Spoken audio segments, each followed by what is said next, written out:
नमस्ते दोस्तों, आज हम आपको पढ़ाने वाले हैं कक्षा 12 रसायन विज्ञान अध्याय 4 प्रारंभ हो रहा है। ये तीसरा भाग है रसायन बलगतिकी। अब आपको पढ़ाएंगे अभिक्रिया की कोड एवं अणुसंख्यता। तो सबसे पहले चलते हैं अभिक्रिया की कोड या ऑर्डर ऑफ रिएक्शन। तो ऑर्डर ऑफ रिएक्शन या अभिक्रिया की कोड क्या है, तो ध्यान से सुन लीजिए। अभिक्रिया में जो भाग लेते हैं वो अभिकारक कहलाते हैं। तो किसी अभिक्रिया में अभिकारक के अणु या परमाणुओं की संख्या जिसे अभिक्रिया की दर निर्धारित होती है अभिक्रिया की कोड कहलाती है। क्लियर है अभिक्रिया की कोड की परिभाषा। अब चलते हैं अभिक्रिया की दर। अभिक्रिया की कोड कैसे होती है, तो यहां हम लिखते हैं अभिक्रिया दर स्थिरांक नियम और अभिक्रिया की कोड। अभिक्रिया की कोड, अभिक्रिया की कोड। तो ध्यान से समझिए इसको। अभिक्रिया है, मान लो ये कोई अभिकारक है, उत्पाद में परिवर्तित हो रहा है, उत्पाद में परिवर्तित हो रहा है। तो हम R बराबर लिखेंगे, दर स्थिरांक R बराबर होता है Ka का सक्रिय द्रव्यमान। यहाँ n का मतलब एक अनुभाग ले रहा है। तो अणु किससे, अभिकारक के अणु परमाणु या अणु जो अभिक्रिया की दर को निर्धारित करते हैं अभिक्रिया की कोड कहलाती है। तो यहाँ एक अनुभाग ले रहा है यानी n बराबर 1। ये प्रथम कोटि हो गई, प्रथम कोटि की अभिक्रिया हो गई, प्रथम कोटि की अभिक्रिया हो गई। अगर मान लो A प्लस B ये मिलकर उत्पाद बना रहे हैं, उत्पाद, तो ये R बराबर हो जाएगा K स्थिरांक, A का सक्रिय द्रव्यमान, B का सक्रिय द्रव्यमान। तो n बराबर हो गया, n बराबर 2 यानी द्वितीय कोटि की अभिक्रिया हो गई। n बराबर 1 माने द्वितीय कोटि की अभिक्रिया हो गई। अगर मान लो यहाँ 2A है और ये भी उत्पाद में परिवर्तित हो रहा है, उत्पाद में परिवर्तित हो रहा है, तो R बराबर K, A का सक्रिय द्रव्यमान 2, तो ये बराबर n बराबर ये भी हो गया क्या 2। तो दो अणुभाग ले लेते हैं, तो दो अणुभाग ले लेते हैं तो द्वितीय कोटि की अभिक्रिया हो जाती है। तो अगर हम लिख दें A plus B plus C, या इसको या इस तरह से लिख सकते हैं A प्लस B, ये उत्पाद में परिवर्तित हो रहा है, उत्पाद में, तो R बराबर K, A का सक्रिय द्रव्यमान टू B का सक्रिय द्रव्यमान टू C का सक्रिय द्रव्यमान। इनके गुणनफल की योग बराबर होती है, तो n बराबर आ जाएगा 3, तृतीय कोटि की अभिक्रिया। यदि यहां हम लिखे 2A प्लस B, उत्पाद में परिवर्तित हो रहा है, उत्पाद बना रहा है, तो ये हो जाएगा R बराबर K, A का सक्रिय द्रव्यमान इंटू B का सक्रिय द्रव्यमान। तो ये हो गया n बराबर 3। तो ये तृतीय कोटि की अभिक्रिया हो जाती है। तो अभिक्रिया की कोड समझ में आ गया, अभिक्रिया की कोड। अब इसी अभिक्रिया की कोड में कुछ बताते हैं शून्य कोटि की अभिक्रिया क्या हो जाती है, जो उसके सांद्रता पर निर्भर नहीं करती है। जैसे मान लीजिए शून्य कोटि की अभिक्रिया के लिए, शून्य कोटि की अभिक्रिया के लिए आए बताते हैं।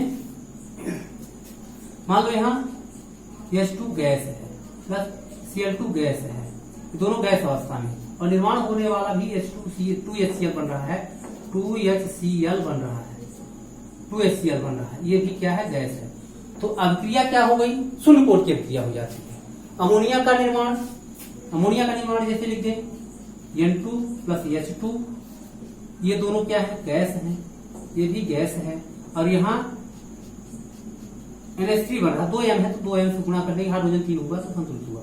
ये भी मान लो गैस है, तो ये कौन सी अभिक्रिया कहलाएगी, शून्य कोटि की अभिक्रिया कहलाती है, शून्य कोटि की अभिक्रिया कहलाती है। और अगर ये क्योंकि गैस है, साधारण इसमें कोई परिवर्तन नहीं होता है, तो वह शून्य कोटि की अभिक्रिया कहलाती है, शून्य कोटि की अभिक्रिया हो जाएगी। तो क्या लिखेंगे, यहाँ लिखेंगे R बराबर, इस पर शून्य लगा देंगे, क्या हो जाएगा, R बराबर K, शून्य कोटि की अभिक्रिया। यहाँ जो यौगिक होगा उसका नाम क्या हो जाए, जीरो, शून्य कोटि की अभिक्रिया यहाँ आ जाएगी, शून्य कोटि की अभिक्रिया।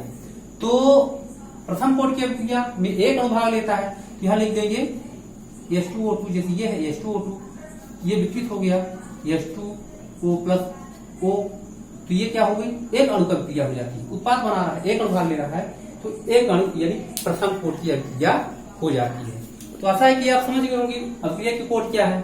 अभिक्रिया की कोट अभिकारक के अणुओं या परमाणुओं की वह संख्या जो अभिक्रिया की दर को निर्धारित करती है, अभिक्रिया की कोट कहलाती है। तो प्रथम कोट की अभिक्रिया, द्वितीय कोट की अभिक्रिया, तृतीय कोट की, इस प्रकार से अभिक्रियाएं हो जाती हैं। अब हम चलते हैं आणविकता क्या है। आणविकता क्या है, अभिक्रिया की कोट हो गई।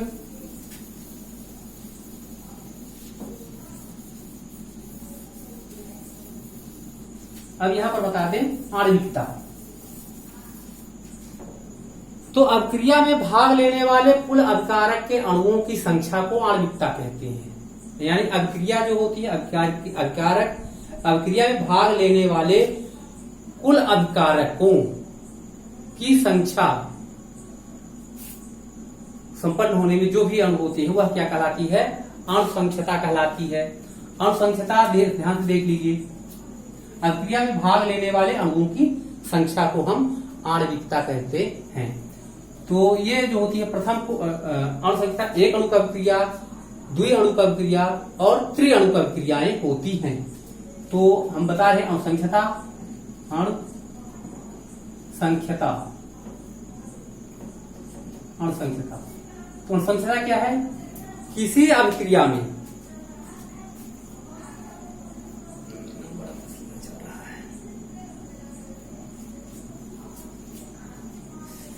किसी अभिक्रिया में अणुओं की संख्या, किसी अभिक्रिया के संपन्न होने में जो भी अणु होते हैं, क्रिया में भाग लेते हैं संपन्न होने में, वह उसकी अणु संख्यता कहलाती है। जैसे हमने लिखा एक अणु का अभिक्रिया, एक अणु अभिक्रिया, एक अणु अभिक्रिया, एक अणु अभिक्रिया लिख दिए। एक अणु का अभिक्रिया में वह अभिक्रिया जिसमें केवल एक अणु भाग लेता है, एक अणु अभिक्रिया कहलाती है। तो वही उसकी क्या होगी, अणु संख्यता क्या होगी, एक होगी। देखिए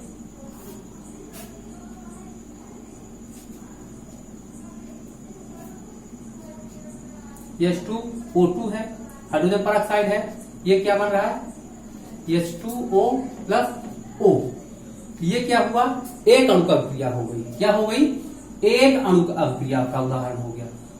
दूसरा है द्वि अणु का अभिक्रिया, द्वि अणु अभिक्रिया, द्वि अणु का अभिक्रिया दूसरा है। द्वि अणु का अभिक्रिया क्या, वह अभिक्रिया जिसमें दो अणु भाग लेते हैं, द्वि अणु का अभिक्रिया कहलाती है। जैसे मान लो हमने लिखा H2 प्लस I2, ये बन गया 2HI, ये द्वि अणु का अभिक्रिया कहलाती है। क्या कहलाती है, द्वि अणु का अभिक्रिया। तीसरा है त्रि अणु अभिक्रिया, त्रि अणु अभिक्रिया। त्रि अणु का अभिक्रिया क्या है, वह अभिक्रिया जिसमें तीन अणु, अभिकारक के तीन अणु भाग लेते हैं, त्रि अणु का अभिक्रिया कहलाती है। जैसे हमने लिखा 2FeCl2 प्लस SnCl2, ये बना FeCl3। अब ये बना देता है FeCl2 प्लस SnCl4। अब संतुलित कर लेते हैं। क्लोराइड 3 दूनी 6, 2 8, 2 दूनी 4 4 8, संतुलित हो। फिर तो ये क्या कहलाता है, दो अणु इसके हो गए, एक अणु इसके हो गए, तो ये कहलाता है त्रि अणु अभिक्रिया। एक अणु का अभिक्रिया, द्वि अणु का अभिक्रिया और त्रि अणु का अभिक्रिया। इस प्रकार से हम देखते हैं कि अभिक्रिया की कोट और अणु संख्यताएं देखी जा सकती हैं। तो अब इसमें एक और आता है छद्म अणु का अभिक्रिया, तो उसको समझ लीजिए। ये अलग से है, विशेष इसको ध्यान देना है। छद्म साथ क्रिया करा दिया, घटन कर दिया, तो इसके सांद्रण में कोई परिवर्तन नहीं आता है। अणु अभिक्रिया क्या होगी, छद्म अणु अभिक्रिया कहलाती है। सांद्रता जो होता है, सांद्रण जो होता है, सांद्रण में कोई परिवर्तन, सांद्रण में कोई परिवर्तन इसके नहीं आता है, इसलिए इसकी अणु संख्यता जो होती है छद्म अणु अभिक्रिया कहलाती है। तो उसकी अभिक्रिया आणविकता जो होती है 2 होती है। तो यहाँ देख लीजिए, ये अलग होगा कैसे, ये अलग करेंगे तो ये ध्यान, वो ऋण। इधर भी देखिए ये अलग होगा ऋण, तो यहाँ बन जाएगा सोडियम एसीटेट CH3COO यानी सोडियम एसीटेट प्लस क्या बना एथिल अल्कोहल C2H5OH। इसी प्रकार से शर्करा का प्रतिबल अभिक्रिया है, नीचे न दिखता होगा, यहाँ पर लिख देते हैं, ध्यान से देख लीजिए। C12H22O11 ये हो गया जल अपघटन H2O, तो ये कहलाता है C6H12O6 प्लस C6H12O6। यह छद्म अणु अभिक्रिया के उदाहरण है, जिसके सांद्रण छद्म अणु अभिक्रिया है, जिसके जल अपघटन से उसके सांद्रण में कोई परिवर्तन नहीं होता है, छद्म अणु अभिक्रिया कहलाती है। छद्म अणु अभिक्रिया जैसे ईस्टर का जल अपघटन और शर्करा का प्रतिपन अभिक्रिया।